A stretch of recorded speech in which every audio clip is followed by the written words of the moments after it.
Hi, I'm Chris, the Fireplace Whisperer, and in this video I'm going to talk to you about tools. Yes, I love tools.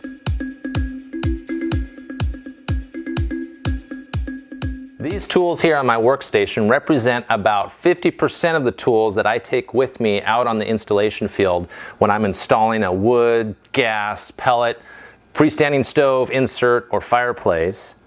And these tools have made my life so much easier, safer, more efficient when I'm out in the field. Because a lot of times, time is money, and you don't want to be coming home at midnight from your job. You want to get it done, and you want to go home.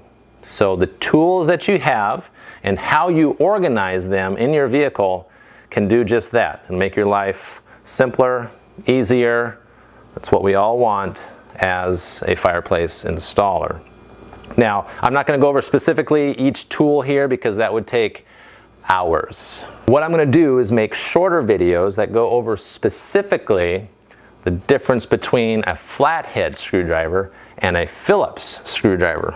Believe it or not, some do not know the difference. So I have to cover the real basics, and then I'll cover the more advanced tools that some of you who may have been in the industry for a while may never have known about these tools. So hit the subscribe button. Shorter videos are coming soon. That's going to make your life easier. Thanks for watching. I'm Chris, the Fireplace Whisperer. We'll talk to you soon.